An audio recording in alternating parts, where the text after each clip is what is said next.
Aqueles que têm conseguido vir durante esta semana toda, Deus nos deu uma sequência de temas. E foi muito precioso a forma que Deus nos deu. Nós sentamos para o chá da meia-noite, famoso meu e do Tadeu, chá. E nesse chá nós oramos e pedimos discernimento ao Senhor dos temas, né? Das pessoas que deveriam estar ministrando e os temas para que fossem tratados nesses 7 dias. E foi assim, veio assim completo. Parece que o mapa já estava pronto.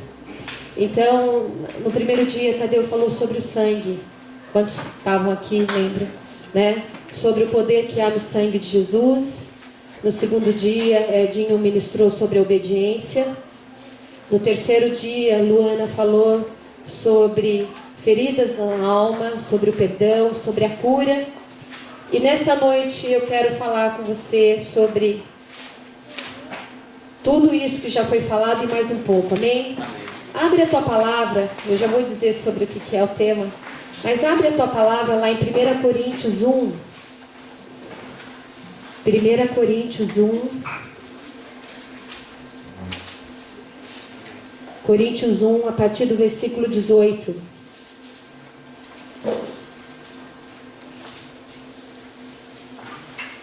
A palavra do Senhor diz assim: porque a palavra da cruz é loucura para os que perecem, mas para nós que somos salvos é poder de Deus. Amém? Porque está escrito, o Senhor disse isso: destruirei a sabedoria dos sábios e aniquilarei a inteligência dos inteligentes. Só um Deus poderoso pode fazer isso, né? Destruir a sabedoria dos sábios e aniquilar a inteligência dos inteligentes. Onde está o sábio? Onde está o escriba? Onde está o inquiridor deste século? Porventura não tornou Deus louca a sabedoria deste mundo? Visto como na sabedoria de Deus o mundo não o conheceu a Deus pela sua sabedoria, aprove a Deus salvar aqueles que creem pela loucura da pregação. Porque os judeus pedem sinal e os gregos buscam sabedoria. Mas nós pregamos a Cristo crucificado, que é escândalo para os judeus e é loucura para os gregos. Mas para os que são chamados, está escrito aí? Para os que são chamados, tanto judeus como gregos, lhe pregamos a Cristo, que é poder de Deus e sabedoria de Deus. Porque a loucura de Deus, irmãos, é mais sábia do que os homens. E a fraqueza de Deus, se é que Ele tem, né? E a fraqueza de Deus é mais forte do que os homens. Amém? A palavra do Senhor, quando diz aqui sobre judeus e gregos, deixa eu só contextualizar para vocês. Os judeus esperavam a vinda do Messias. E eles queriam sinais. Me dê um sinal da vinda do Messias. Onde ele está? Eles não criam, eles estavam esperando o rei. Deus tinha prometido a Abraão que mandaria um redentor, um rei, um salvador. Eles esperavam sinais, eles queriam ver. Cadê? Um povo que foi acostumado no deserto a andar com uma nuvem de fogo, com uma coluna de fogo e uma nuvem. Um povo que viu o mar vermelho, acostumado com sinais. Mas nem por causa dos sinais deixaram de pecar. Porque assim que tinham passado pelo mar que se abriu na frente deles, deu mais 1 quilômetro, já estavam murmurando de novo. Já tinham se esquecido. Já estavam lembrando das batatas do Egito. Adianta sinais, irmãos. Adianta sinais. Os judeus pediam sinais. E os gregos? Quem gosta de história que nem eu, sabe que dos gregos vem toda a filosofia. Os gregos são os primeiros filósofos da história, os que pensaram sobre a vida humana, sobre a sociedade, sobre valores. Os gregos queriam a comprovação de Cristo pela intelectualidade. Queriam provas, queriam certificações científicas, porque os gregos eram assim. E aí o apóstolo Paulo escreve essa carta aqui em 1 Coríntios e fala assim: quer saber? Deus é Deus. Aprove a Deus salvar aqueles que creem na loucura da pregação. E sabe por onde nós somos salvos? Pela fé. Mas eu não vou falar sobre a fé. Eu vou falar sobre a cruz. Porque foi pela cruz que eu e você fomos salvos. Aprove a Deus salvar aqueles que creem na loucura da pregação. E qual é a loucura da pregação? É a cruz de Cristo. Olha lá, o primeiro versículo que nós lemos. Porque a palavra da cruz é loucura.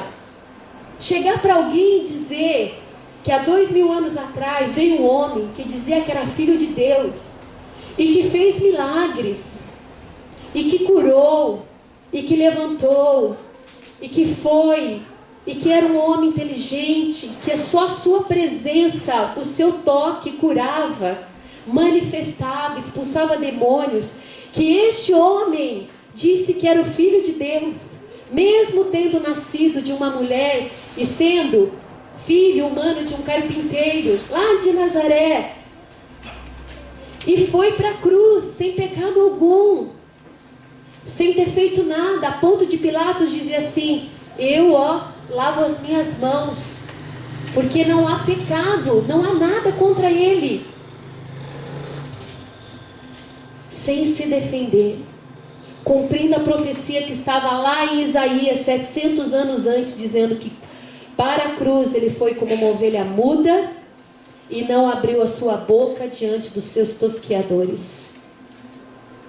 E foi para a cruz, e ali ele morreu na cruz, derramou o seu sangue, nenhum dos seus ossos foram quebrados, como diz a profecia também em Isaías. E ele ressuscitou ao terceiro dia. Foram procurar o seu corpo no terceiro dia e não havia mais. E a palavra do Senhor diz que muitos depois da sua morte ainda o viram e o viram sendo ressurreto. Quem crê nisso? Pleno 2015. É loucura, não é? Mas só aqueles. Aprove a Deus salvar aqueles que creem na loucura da pregação. Eu creio. E se você está aqui é porque você crê. Mas hoje o Senhor quer te fazer entender, te levar a entender o comprimento, como Ele diz na sua palavra, e a profundidade do que foi a cruz de Cristo. Irmãos, a cruz de Cristo, que palavra é essa? O que é a cruz? Talvez você já teve no seu passado, eu coloquei algum problema com a imagem da cruz, ou com o nome da cruz, algum preconceito. Quantos de nós aqui, lá para trás, ou um pouco recente, o nosso passado recente, quando falava a palavra cruz, ai que preconceito, que brega, coisa de gente ignorante, coisa de pobre, cruz, aquela imagem da cruz, ou para alguns um objeto sagrado, religioso. Para alguns que vieram aqui de outras famílias, a cruz era um objeto sagrado. Meu Deus, a cruz caiu no chão. Não sei nem o que tinha que fazer com a cruz. Lavar, limpar. Um objeto sagrado, religioso. Eu não sei o que a cruz significou para você no passado. Mas a palavra do Senhor diz, então o que é a cruz? Por que eu preciso da cruz? Será que nós não podíamos andar com Deus sem a cruz? Será que todos nós aqui precisamos da cruz? Mas a cruz nos lembra a morte, não é? A cruz é sinônimo de morte. É sinônimo de sacrifício. Eu não sei quantos tiveram a oportunidade de ver aquele filme A Paixão de Cristo, que eu acho que foi talvez o que nós temos mais próximo. Eu acho ainda que está muito distante do que foi realmente na realidade daquele dia. Gente, eu saí em prantos do cinema, estava inchada de tanto chorar. Saí inchada, transformada, parecia um sei lá o que. Eu e o cinema inteiro. E eu penso que aquilo não chegou nem perto do que realmente foi o dia da cruz. O dia da crucificação de Jesus. Acho que não chegou nem perto. Se a cruz é algo que lembra morte, sofrimento, e Deus é amor, Deus é amor. O amor parece uma palavra tão leve, né? Por que a cruz teve que entrar no meio para estragar? Por que um objeto de morte, um objeto tão sangrento, de sacrifício, entra num Deus que é amor? Quem dera, irmãos, quem dera Jesus pudesse ter poupado a sua vida de ir para a cruz. Quem dera eu e você não precisássemos da cruz. Quem dera Deus não tivesse que ter mandado o seu único filho morrer na cruz. A cruz é lugar de morte. A cruz é lugar de vergonha. A cruz não estava nos propósitos de Deus. A cruz foi o caminho e o remédio para salvar a mim e a você. A cruz nunca esteve nos propósitos de Deus. Lá no Gênesis, o Senhor diz para o Filho e para o Espírito Santo: façamos o homem a nossa imagem e semelhança. O homem foi feito perfeito. Então esse homem não precisava da cruz. Um dia, no primeiro plano vindo de Deus, a cruz não fazia parte do projeto de Deus. A cruz veio por necessidade. A cruz veio como remédio, como salvação. Aliás, como a única salvação para a minha vida e para a sua vida. Diz lá no livro de Gênesis, vai lá rapidinho comigo, Gênesis 3. Olha como o homem não precisava da cruz. Olha como a cruz não fazia parte do projeto de Deus. Gênesis 3 fala da queda do homem. Um pouco antes fala como Deus fez o homem, fez a mulher. E aqui Gênesis 3 fala da queda do homem. Então o homem desobedece a Deus, porque o pecado foi o pecado da desobediência. Ele podia tocar em todas as árvores, menos naquela. E foi aquela que ele tocou. E no dia em que ele tocou, ele desobedeceu. E ele teve discernimento daquilo que ele não tinha antes. Do bem, que ele já tinha. Mas agora ele também teve discernimento do mal. Ali foi a porta de entrada do pecado. Mas olha como que era. Olha aí o que diz o versículo 7. Eu vou já resumir a história. Então, depois que Eva tomou o fruto, comeu e deu para Adão, que também comeu, e os seus olhos se abriram, diz a palavra do Senhor em Gênesis 3:7. Então foram abertos os olhos de ambos, e conheceram que estavam nus. Cozeram folhas de figueira e fizeram para si aventais. Não sei se no seu está roupas. Fizeram aventais para cobrir a sua nudez. Versículo 8, olha que interessante. E ouviram a voz do Senhor Deus, que passeava no jardim pela viração do dia. Como era a intimidade de Deus e o homem? Era distante? O que diz a palavra? Que o Senhor passeava. Se ele passeava, ele estava indo ao encontro de Eva e Adão. Então ele tinha um relacionamento pessoal. Até aquele dia o homem via a Deus. Irmãos, ele via a Deus. Nós sentimos uma pequena presença do Senhor aqui. No louvor a gente já desmancha. Você imagina o que era andar ao lado de Deus. Ele via Deus face a face. Porque o Senhor passeava. E no seu passeio de encontro com Adão e Eva, diz a palavra do Senhor, eles já haviam pecado e ouviram a voz do Senhor Deus que passeava no jardim pela viração do dia, e escondeu-se Adão, a sua mulher, da presença do Senhor Deus entre as árvores do jardim. E chamou o Senhor Deus a Adão e disse: onde estás? Olha a intimidade. Adão, onde você está? Ué, todo dia eu venho aqui. Todo dia a gente conversa. Todo dia você anda do meu lado. O que aconteceu? Onde você está? E olha o que diz. E ele disse, Adão respondeu ao Senhor: eu ouvi a sua voz soar no jardim e temi, porque eu estava nu e escondi-me. E disse Deus: quem te mostrou que estavas nu? Quem te disse que você estava nu? Comeste tu da árvore que te ordenei que não comeste? Então disse Adão: ah, Senhor, a mulher que tu me deste por companheira, ela que me deu da árvore e eu comi. Você sabe que mulheres, a gente gosta de falar sobre isso, síndrome adâmica. A culpa nunca é do homem, é sempre da mulher. Não sei se acontece com vocês, vai ver que só acontece lá em casa. Deve ser, só acontece lá no Taquaral, na Rua dos Moreiras, 485. Tá vendo? Eu não, foi você. Falei, síndrome adâmica. A culpa nunca é sua. É sempre, tá bom, já estou acostumada, é desde o Éden mesmo. Não é? Não é assim, irmãos. Os dois pecaram. Os dois caíram. Os dois tomaram uma decisão errada. Eram seres individuais, feitos com espíritos individuais. Pessoas individuais, como nós somos hoje. Únicas. Somos individuais, somos únicos. Deus não repete o seu espírito em duas pessoas. Nem gêmeos têm o mesmo espírito.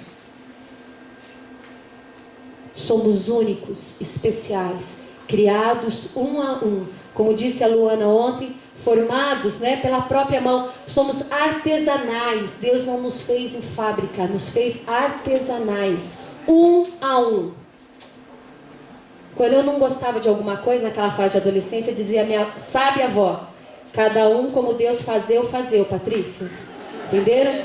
Cada um como Deus fazeu. Tá botando defeito por quê? Discute com Deus, porque Deus te fez de forma artesanal, porque Ele é um artista.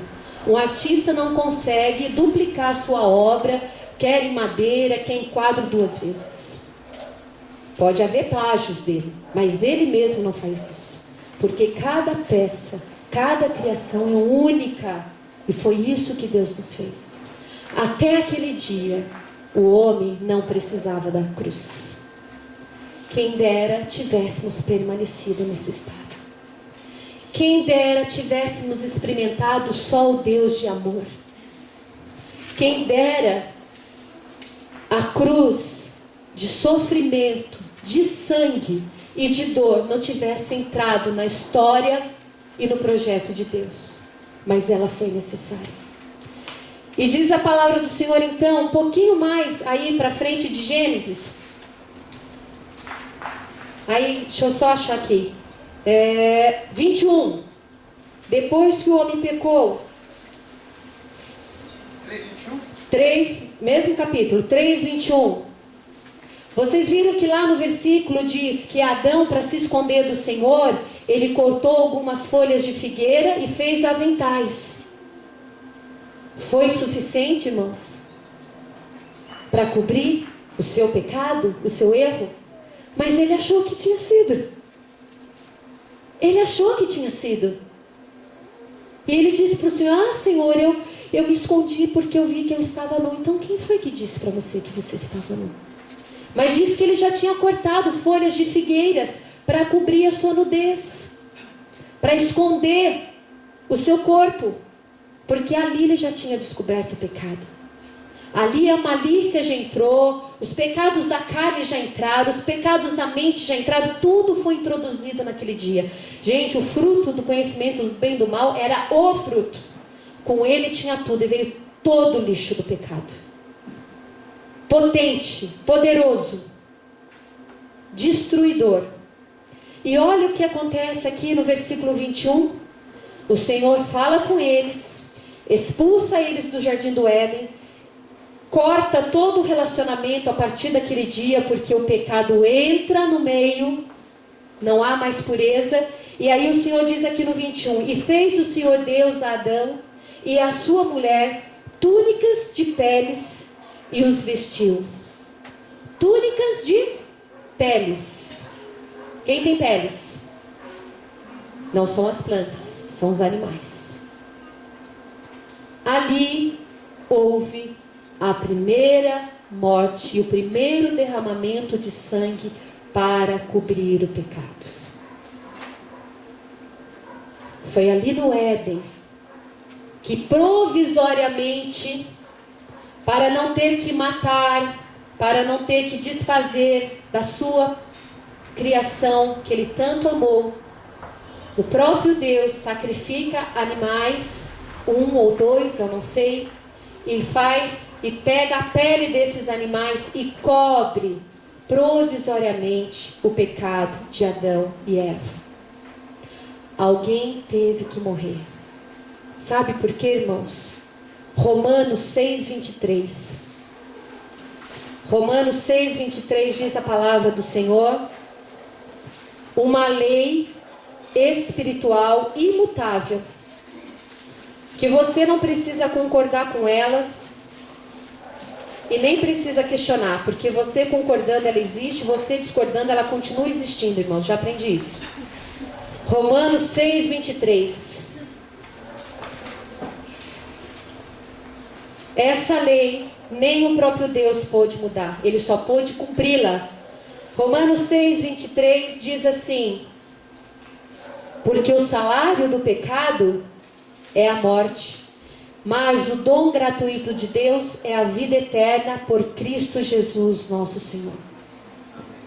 O salário, o pecado tem um preço, tem um salário, e não é barato, é a morte. Simples assim.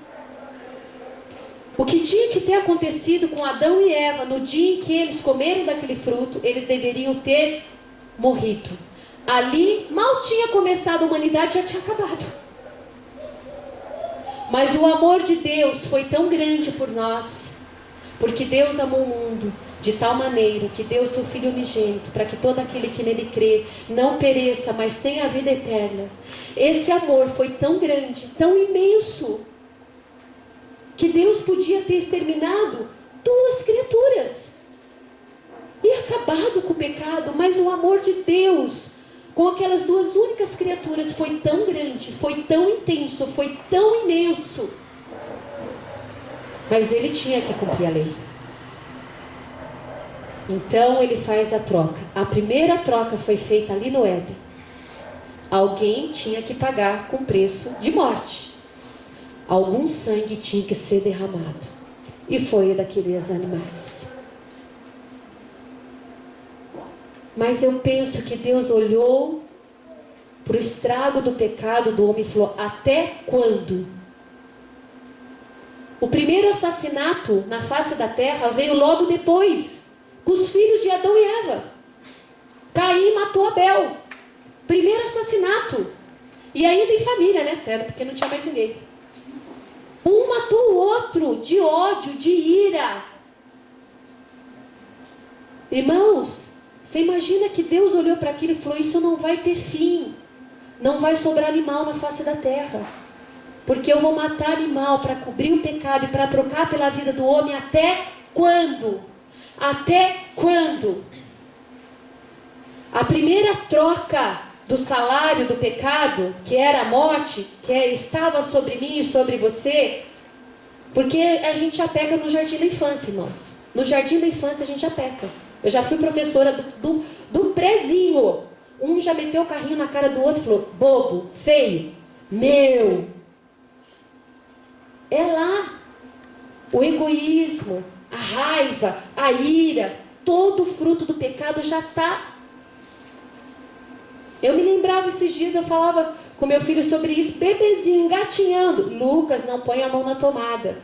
Lucas, não põe a mão na tomada. Ele só olhava para mim e fazia. E colocava. É nessa aqui que não é para colocar? E colocava. Você vai apanhar se colocar a mãozinha aí. Já estava dentro dele, está dentro de mim. Diz a palavra do Senhor, como diz o salmista: em pecado me gerou a minha mãe.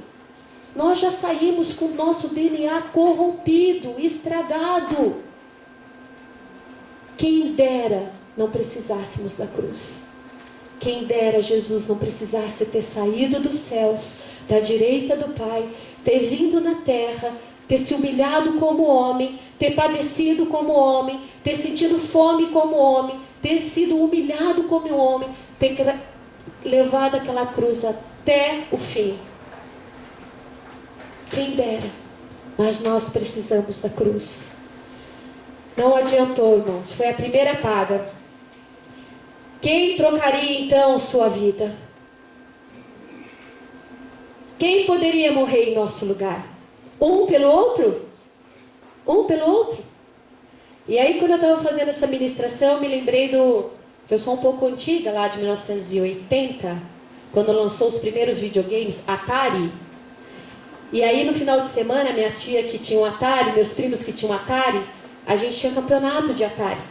E tinha um dos joguinhos que, quando acabava a vida, a gente podia dar a vida para o outro. Não sei quem é da época aqui, que a gente tinha as vidinhas embaixo assim, ó. Conforme você ia perdendo, a vidinha ia sumindo. Agora eu só tenho 2 vidas, agora eu só tenho 1 vida. Você começava com 7 vidas. Cada vez que você perdia uma, suas vidas ia acabando, até que você saia do jogo, porque você ficava sem vida. Morri. Quem poderia dar a vida? Eu por você? Eu também não tinha vida. Você não tinha vida para me dar. Quem viria no nosso lugar? Só quem tivesse vida de sobra. E para ter vida de sobra no mundo espiritual, não podia ter pecado. Deus não confiou a cruz na mão dos seus anjos. E olha que Deus teve anjos e tem anjos poderosos, diz a palavra do Senhor, como Tadeu falou naquele primeiro dia, Gabriel, um dos anjos poderosos do Senhor, os arcanjos. Qual outro? Miguel, um anjo de guerra. Anjos santos que clamam na presença do Senhor 24 horas, como diz Apocalipse, santo, santo, santo.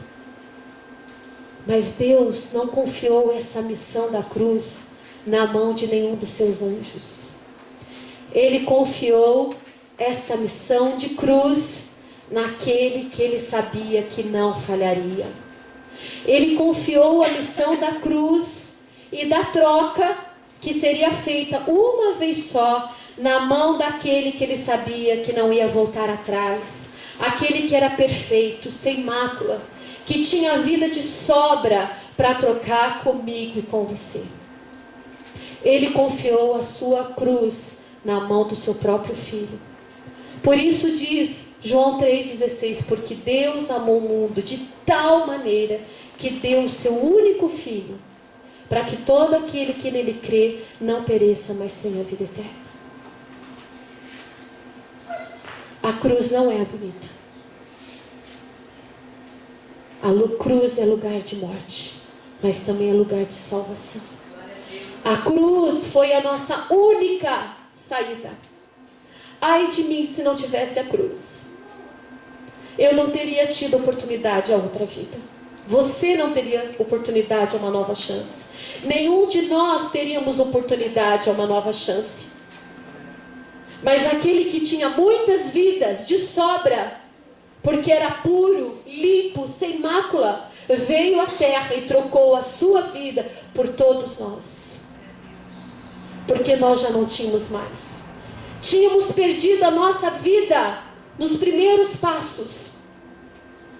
No jardim de infância nós teríamos perdido as nossas vidas se não tivesse a cruz de Cristo. Diz a palavra do Senhor ainda que Ele veio. João 1, 29. Olha o que diz João 1, 29.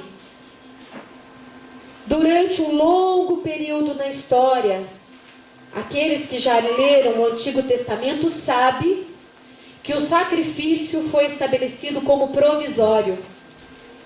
O povo judeu, de tempo em tempo, tinha que ir ao templo, levar o cordeirinho assim, assado, e ali o sacerdote sacrificava. Para cada pecado tinha um sacrifício. Para pecado tal, era uma pombinha assim. Para pecado tal, era um cordeirinho desse tamanho. Era um outro desse tamanho. Você imagina o coração de Deus quando olhava todos os anos o seu povo, que ele tinha separado, um único povo na terra. Vai que dá certo, eu vou entregar minha palavra e vou ali neste povo começar o meu projeto final, a troca final. Ele escolhe Abraão, sua dinastia, sua descendência, mas mesmo assim ninguém para de pecar, e de ano em ano Os judeus subiam ao templo para levar o seu cordeiro para o sacrifício, para a troca do seu pecado. Imagina o coração de Deus quando olhava lá de cima para aquela fila que devia dobrar a cidade de gente, com pombo, com cordeiro. Quanto pecado, quanto pecado. Até quando um animalzinho inocente vai ter que morrer pelo homem para eu não ter que tirá-lo da face da terra? Vocês já pararam para pensar nesse tempo de sacrifício provisório? Quantos animais inocentes morreram no lugar da humanidade? Quantos? Quanta matança, quanta troca provisória. Mas Deus já tinha planejado uma troca única, a última troca. E então aqui, João, já no Novo Testamento, João Batista vê, 1:29, diz que João Batista vê Jesus vindo. João Batista, aquele que veio antes de Jesus, era primo de Jesus, carnalmente falando, e ele veio preparando, anunciando a vinda do Messias. E João Batista, no 1:29, diz assim, quando ele vê Jesus chegando: e no dia seguinte, João viu a Jesus que vinha para ele e disse: eis o Cordeiro de Deus, que tira o pecado do mundo. Eis o Cordeiro de Deus. Este Cordeiro agora não é mais da terra. Esse Cordeiro não vai ter que morrer sua família inteira pela humanidade. Este Cordeiro é o último Cordeiro. Este Cordeiro vai ser a última troca. Este Cordeiro vai para a cruz. Este Cordeiro vai ser o último sacrifício. Imagina a visão de João Batista, que vê Jesus chegando e fala: eis o Cordeiro de Deus que tira o pecado do mundo. Glória a Deus pelo Cordeiro dele que veio por mim e por você. Por isso que Jesus é o Cordeiro de Deus. Por isso que em algumas músicas nós cantamos sobre o Cordeiro, porque ele foi o último Cordeiro. Aquele no Éden foi o primeiro, mas Cristo foi o último Cordeiro. E foi ele que foi para a cruz, foi para o lugar de sacrifício. Diz a palavra do Senhor, o último Cordeiro. Quem dera não precisássemos da cruz, irmãos, quem dera. Mesmo assim, como eu estaria agora fisicamente neste mundo se não fosse a cruz? É possível viver sem a cruz neste mundo? Fisicamente, sim. Fisicamente, eu jamais poderia ser salva, eu jamais poderia ser transformada, eu jamais poderia ser restaurada, eu jamais poderia ser curada, eu jamais poderia ser perdoada. Eu jamais poderia ter esperança de uma nova vida, da vinda de Cristo, de um novo céu. Se eu não crer na cruz de Cristo, o que me resta nesta terra é viver fisicamente, desse jeito. E eu coloquei aqui, o fim seria para mim a morte física, e para você a morte física. Quantos que ainda não conhecem a cruz de Cristo, não reconhecem a cruz de Cristo, e vivem nesse estado? Sem salvação, sem transformação, sem restauração, sem cura e sem perdão. As ruas estão cheias, irmãos. As cadeias nem se falam. Nem se falam. Os monstros que estão nas cadeias e estão soltos nas nossas ruas. Homens e mulheres que não creem na cruz de Cristo, que não conhecem a cruz de Cristo e que vivem sem a cruz de Cristo, condenados a uma vida física. E a vida aqui seria isso, estar 100% exposta ao pecado. Sem a cruz de Cristo eu estaria 100% exposta à dor, à tristeza, às decepções, às mentiras, às invejas, às traições, aos abusos, ao medo, à depressão. Sem a cruz de Cristo eu só seria isso. Você só era isso. Eu só era isso até o dia em que eu reconheci a cruz de Cristo. Mas por causa da cruz, da troca final, nós temos vida, nós temos a chance de recomeçar. Irmãos, a cruz é a ponte de volta ao nosso estado original. Qual era o nosso estado original no Éden? Nós éramos e fomos feitos à imagem e semelhança de Deus. E o que Deus é? Deus é perfeito. Deus é bom, Deus é amável. Tudo que tem de bom está em Deus. A cruz, há alguns desenhos até que algumas pessoas soltam nas redes sociais ou em alguns slides, a cruz sendo a ponte, ela deitada assim, vocês já viram? A cruz é a ponte, e ela é mesmo. Houve um buraco, ficou um buraco, uma lacuna gigantesca entre nós e Deus. E a cruz é a ponte de volta para casa. A cruz é a ponte de volta para o lar, para o recomeço com Deus, para a intimidade com Deus. Sabe essa presença doce que você sente aqui do Espírito Santo? Sabe quando você ora na tua casa e você tem certeza que Deus te ouviu? Sabe quando você canta o louvor e você sente o teu coração explodindo, aquecido? Você sabe por que você sente isso, irmãos? Por causa da cruz. Foi a cruz que nos deu esse direito. Foi a última troca.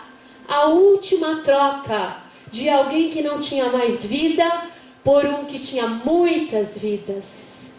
Ele nos colocou de volta ao jogo. Ele nos colocou de volta na caminhada, porque nós já estávamos condenados. Isso é a cruz de Cristo. A cruz é a ponte. Eu ainda sou pecador. Você é pecador. Nós somos pecadores. Nós não deixamos. O pecado ainda não saiu por inteiro do nosso corpo. Quem dera. O apóstolo Paulo diz numa das suas cartas assim: o bem que eu quero eu não faço, o mal que eu não quero eu faço. Que luta que é da nossa carne, né? Do pecado que ainda está enraizado em nós, porque nós ainda estamos na carne, como espírito que já reconhece a cruz de Cristo. Que luta! Você acaba de dizer uma coisa, você acaba de ofender alguém, você acaba de falar uma besteira, você acaba de ter uma atitude errada, de se prostituir, de fazer algo muito sério ou muito que parece que não é sério, mas que te separa de Deus. Uma palavra torpe que você lançou, uma fofoca, uma calúnia, já vem aquele peso. Por que eu não fiquei quieto? Por que eu não segurei? Por que eu fiz isso? Era essa guerra que o apóstolo Paulo dizia. Era essa guerra. O bem que eu quero eu não faço, o mal que eu não quero eu faço. Mas ele fala: mas glória a Deus por Jesus Cristo. Porque todas as vezes que eu ainda peco, eu volto para a cruz. Ainda que o meu pecado tenha consequência, ainda que eu caia, por causa da cruz, por causa da troca que foi tão poderosa, eu tenho ainda a condição de me arrepender e de me levantar da onde eu caí. Nós não tínhamos isso sem a cruz de Cristo. Mas por causa da cruz, aonde você caiu, irmão, tem um preço para pagar do seu pecado. Mas é possível você se levantar e continuar a caminhada da onde você caiu. Glória a Deus. Glória a Deus, porque há uma esperança para nós. Há uma esperança para todo perdido. Houve esperança para o ladrão da cruz. Ele estava na outra cruz do lado de Jesus. Mas naquele último segundo de vida, ele fala: Senhor, lembra-te de mim. E naquele mesmo instante, a cruz valeu para ele, porque Jesus disse: hoje mesmo estarás comigo no paraíso. Hoje mesmo. Mas a cruz, irmãos, é para aqueles que querem.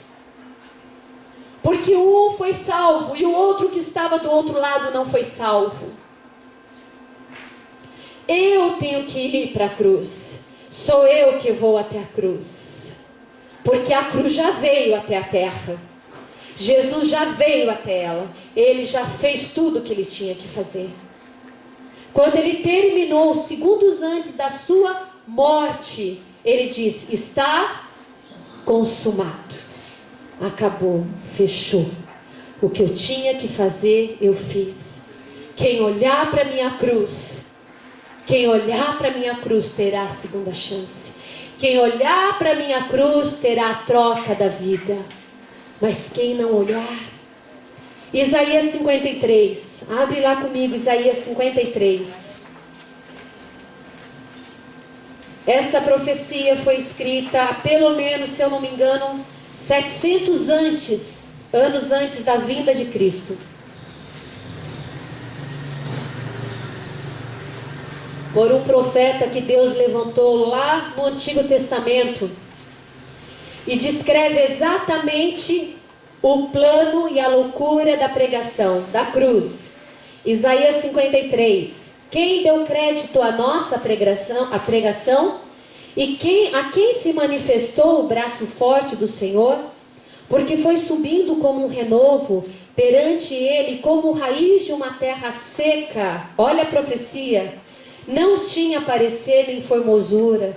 Olhando nós para ele, nenhuma beleza víamos, para que o desejássemos. Era desprezado e o mais indigno entre os homens, homem de dores, experimentado nos trabalhos, e como homem de quem os homens escondiam o rosto, era desprezado, e nele não fizemos caso algum. Verdadeiramente, versículo 4, ele tomou sobre si as nossas enfermidades. Olha tudo que Jesus comprou para mim e para você na cruz. Ele tomou as nossas enfermidades, as nossas dores levou consigo, e nós o reputávamos como aflito e ferido de Deus e oprimido. Quem olhava para Cristo na cruz dizia: que coitado, ele ainda diz que é o Filho de Deus. Era assim que os homens olhavam para ele, como um coitado. Mas olha, mas ele foi ferido pelas nossas transgressões e moído pelas nossas iniquidades. O castigo que agora nos traz a paz estava sobre ele, e pelas suas pisaduras fomos sarados.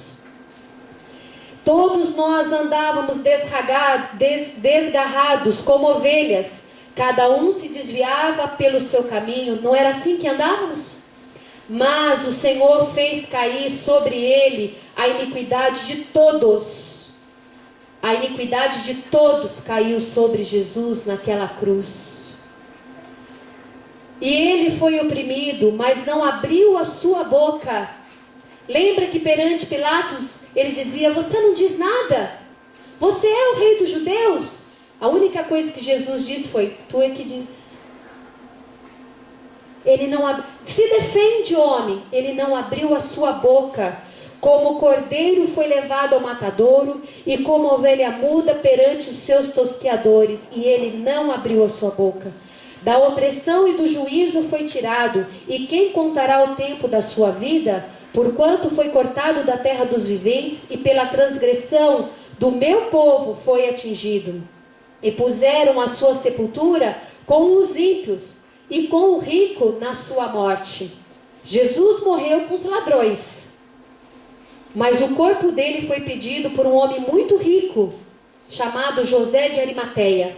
Então, na morte, com os ímpios, mas depois aqui, com o rico, porque o corpo dele foi levado, possuiu a sua sepultura com os ímpios, e como rico a sua morte.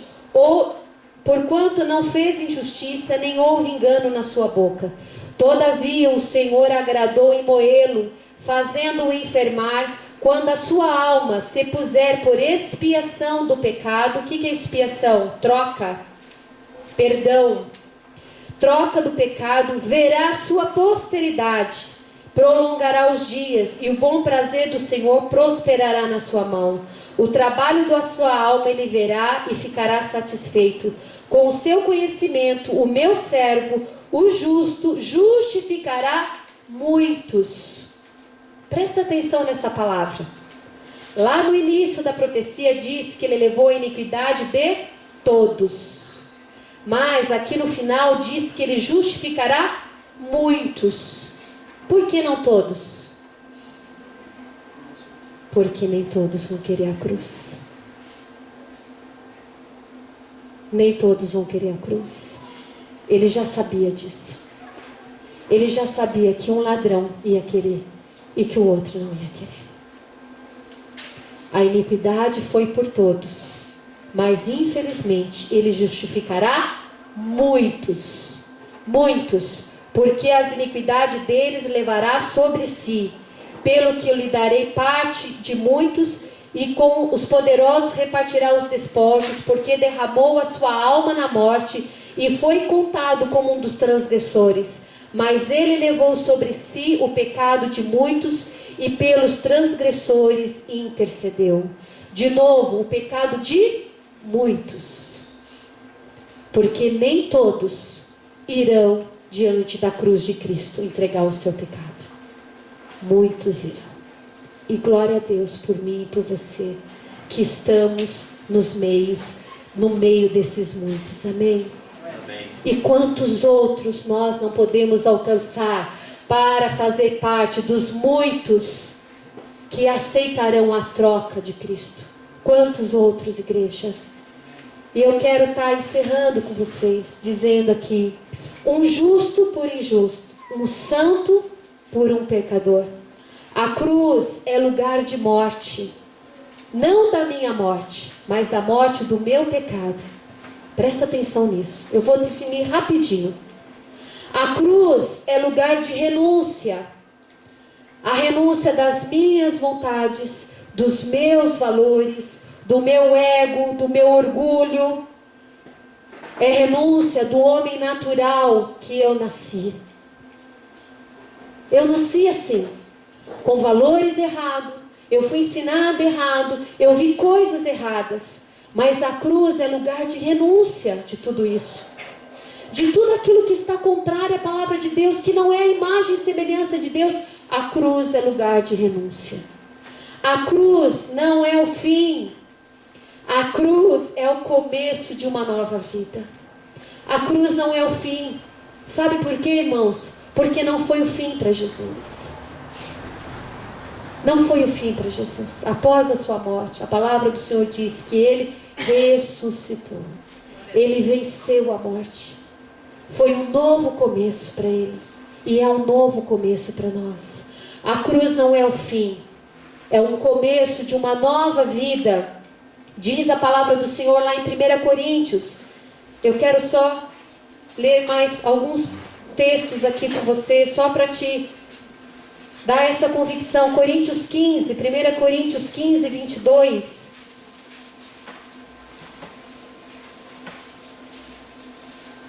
Porque assim como todos morreram em Adão, assim também todos serão vivificados em Cristo. Com Adão, nós todos morremos. Morremos, tivemos uma morte eterna. Só tínhamos condição de ter uma vida física e ainda curta. Muito curta. E ainda desgraçada pelo pecado. Mas assim como em Adão todos morremos, em Cristo todos fomos vivificados. Nós nascemos de novo. 2 Coríntios, vai um pouquinho para frente, 4. 2 Coríntios 4, versículo 6. Olha o que a cruz nos deu, irmãos. 4, 6.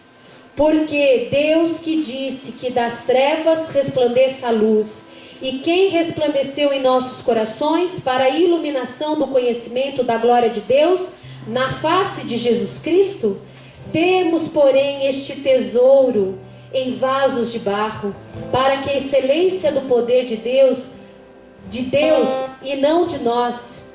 Irmãos, em tudo somos atribulados, mas não angustiados, perplexos, mas não desanimados, perseguidos, mas não desamparados, abatidos, mas não destruídos, trazendo sempre por toda parte a mortificação do Senhor Jesus no nosso corpo, para que a vida de Jesus se manifeste também em nossos corpos. E assim nós, que vivemos, estamos sempre entregues à morte por amor de Jesus, para que a vida de Jesus se manifeste também em nossa carne mortal. Nós entregamos tudo na cruz de Cristo. Entregamos a nossa morte. E agora não vivemos mais a nossa vida carnal. Nós vivemos a vida de Cristo. O apóstolo Paulo diz uma frase que é uma das mais bonitas: agora não vivo mais eu, mas Cristo vive em mim. Você sabe o que ele estava dizendo? Eu fui para a cruz. Eu já morri na cruz. Quando Cristo morreu naquela cruz, eu morri junto com Ele. Mas quando Ele reviveu e ressuscitou, eu também me levantei. Não mais no homem natural, mas agora no homem espiritual. E agora, o pouco de vida que eu tenho que viver nessa carne, eu vivo no amor de Cristo, que me amou e se entregou por mim. Todos os dias nós vamos ter que enfrentar o pecado. Todos os dias eu e você vamos ter que tomar uma decisão de irmos para a cruz e vivermos a vida de Cristo, ou de regressarmos e ficarmos com a nossa morte como éramos antes. Essa é uma decisão. Diz a palavra do Senhor: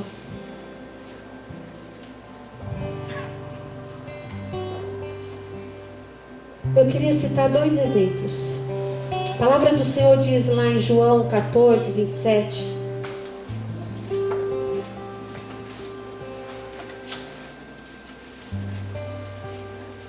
João 14, 27.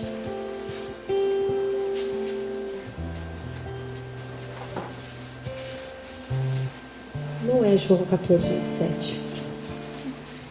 Deixa eu descobrir.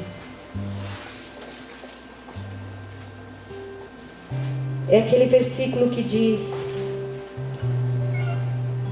se você quiser seguir, tome a sua cruz e siga-me. Ou eu que não estou enxergando aqui direito?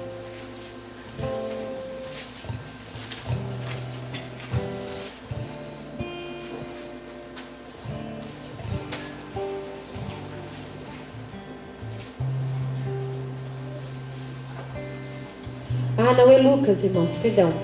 Não ia achar mesmo, é Lucas.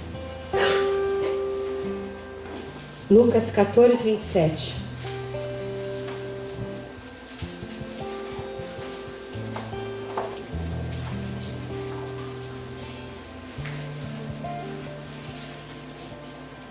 O que diz a palavra do Senhor? E qualquer um que não levar a sua cruz e não vier após mim, não pode ser meu discípulo. A nossa cruz é de morte, é de pecado, mas a cruz de Cristo é a cruz da vida. São 2 cruzes diferentes. A minha cruz é aquela que eu deveria morrer por causa do meu pecado. E Jesus me diz aqui, nesse texto de Lucas, que se eu quiser ser discípulo dele, eu tenho que pegar a minha cruz, os meus pecados, e ir até ele. Jogar essa cruz diante da cruz dele. Vamos trocar de cruz? O Senhor fica com a minha, que é da morte, e me dá a sua, que é da vida eterna? Muitos que estão nas igrejas querem as bênçãos do Senhor. E eu quero falar de 2 pessoas da palavra de Deus que diz isso.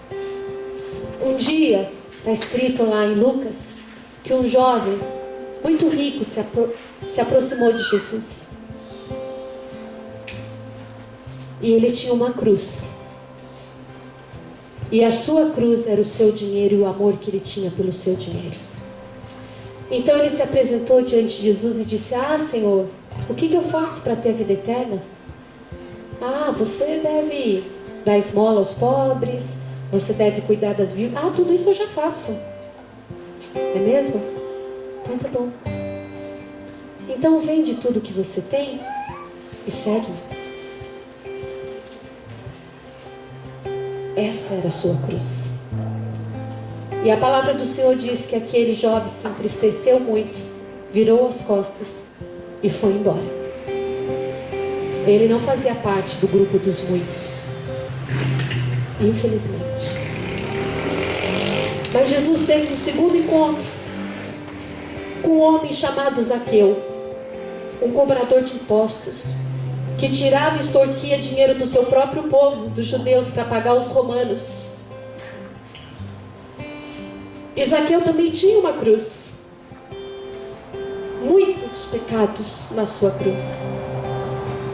Mas Zaqueu vai até Jesus, sobe numa árvore, se esforça, mesmo carregando aquela cruz daquele tamanho, ele sobe numa árvore, porque ele enche o seu coração de esperança quando ele sabe que talvez alguém pudesse trocar a sua cruz. E Jesus olha para aquele homem, para debaixo daquela árvore e fala: Zaqueu, pode descer, porque hoje eu vou entrar na tua casa, eu vou entrar na tua vida e eu vou transformar a sua história. Foi para você que eu vim, Zaqueu. Você quer trocar de cruz? Porque você já está morto, mas eu tenho vida de sobra. E a palavra do Senhor diz que Zaqueu foi transformado, que ele restituiu 4 vezes mais tudo que ele tinha roubado do povo. É assim que é a cruz. É assim que é a cruz. Mas muitos querem as bênçãos, mas não querem a cruz. Quer ver outro exemplo? Os 10 leprosos. Jesus curou 10 leprosos. 10 foram abençoados, mas um só quis a cruz. Um voltou, se ajoelhou e reconheceu, entregou a sua cruz diante dos pés de Jesus. E para aquele um que voltou, Jesus disse: levanta, filho, a tua fé te salvou. E eu quero te levar a pensar nisso. O que você quer de Jesus? Você quer só as bênçãos? Ou você quer a cruz? Irmãos, não há atalhos para chegar a Deus. Não há outro caminho se não for pela cruz.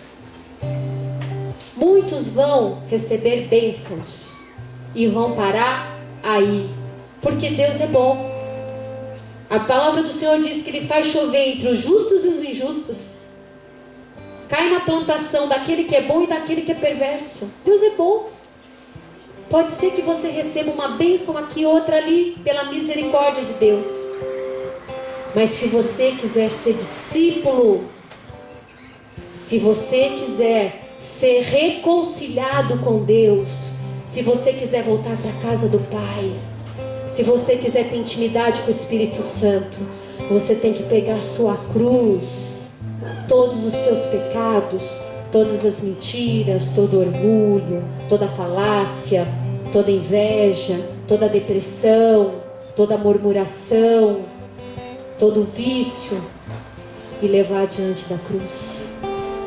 Prega lá, deixa lá, não pega mais nada. O problema é que às vezes nós voltamos. Senhor, devolve só aquele pecadinho. Dá para tirar ela da cruz de novo? Não faça mais isso. Nesta noite eu quero te incomodar a levar a tua cruz, deixar diante dos pés de Jesus e pegar a cruz da salvação. Feche os teus olhos.